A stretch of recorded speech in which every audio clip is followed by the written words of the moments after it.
Welcome to Learn to Build and Build to Learn AWS IoT series.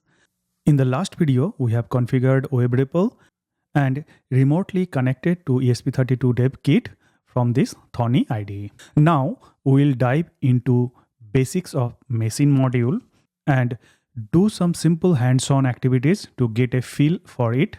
For example, blinking LED, dimming LED, on-off LED using built-in capacitive touch, etc.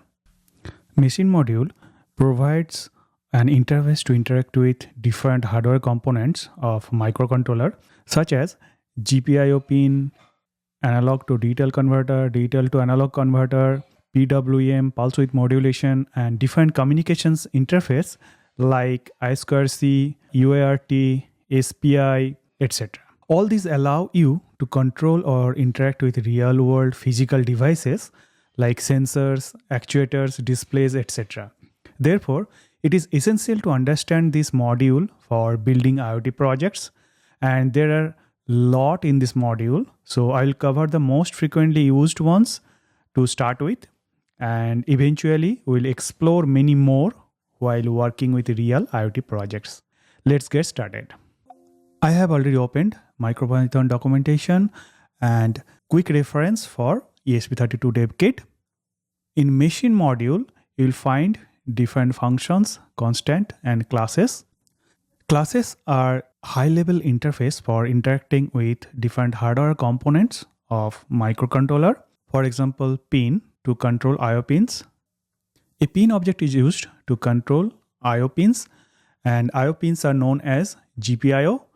GPIO stands for General Purpose Input Output. You can configure a pin as either an input or an output. In input mode, you can read the current state of the pin, and in the output mode, you can set the pin to high or low and control devices. So if you check the constructor, you will find few more parameters that we can pass other than pin number, mode. So another important input is pull down or pull up register. So you can enable internal pull up or pull down register using this parameter, and this will help to stabilize the input signal by preventing floating states. You will find the sample code in quick reference for ESP32 guide under pins and GPIO. Let's jump into Thorny IDE and do some hands-on. So I have this green LED and I would like to switch on and off programmatically. In case if you don't have any LED handy, but if you are using any dev kit, so there is high chance that you have onboard LED connected to GPIO pin. For my dev kit, I have one onboard LED which is connected to GPIO pin 2, which you can use for this demo. So let's try with that onboard LED instead of this separate one. So first we have to import that pin class from machine module. So from machine import pin. Then we have to define the pin where this LED is connected. So for this onboard LED, it is connected to pin 2. So let's type LED pin, then GPIO pin number 2. It may be different for your dev kit, and we want to set the mode as output. In pin class, we have two options to set the value. So let's type help pin. So we can use this value function to set 0 and 1 to set as low and high, or you can directly use this function on and off to set the value as high or low. So LED dot on, and we can see this blue LED which is onboard LED connected to GPIO 2, and we are able to control through this code. So if you want to switch off, we can just do LED dot off. It is off now. You can use this value function also. In that case, you have to set 0 or 1. So to switch on, you have to set value 1. LED dot value 1,